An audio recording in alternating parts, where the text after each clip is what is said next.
আজ আমি তোমাদের সাথে শেয়ার করছি বাড়িতে বসে কিভাবে টক দই পাতানো যায়।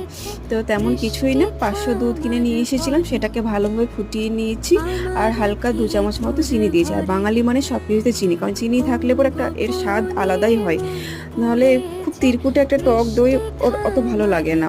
আর আগে থেকে একটু টক দই তুলে রেখেছিলাম, ছোট বাটিতে দুধ আর টক দই ভালো করে মিশিয়ে দুটো বাটিতে সমানভাবে দুধ দিয়ে কিভাবে প্রসেসটা করছি সেটা তোমরা দেখেই নিচ্ছ। তো পাতলা সুতির একটা পরিষ্কার কাপড় দিয়ে সেই দুটোকে আমি ঢেকে দেবো। এটা আমি সন্ধ্যাবেলায় প্রসেসটা করেছিলাম, সকালবেলায় ঘুম থেকে উঠে দেখছি আমার দই বেশ ভালোভাবে জমে গেছে। মাটির হাঁড়ি ছাড়াও সেটা যে স্টিলের বাটিতে ভালোভাবে পিওর খাঁটি টক দই হয় কোনো রকম জল ছাড়া, সেটা তোমাদেরকে আমি দেখিয়ে দিচ্ছি। আর 2 ঘন্টার মতো এটা ফ্রিজে আমি রেখেছিলাম, আর এই দেখো কোনো রকম জল কাটছে না। আর এর স্বাদ কি বলবো, দারুণ। তোমরা কারা কারা বাড়িতে এরকম দই বানিয়েছো বা বানাবে কমেন্টস করো, আমার তো বেশ ভালো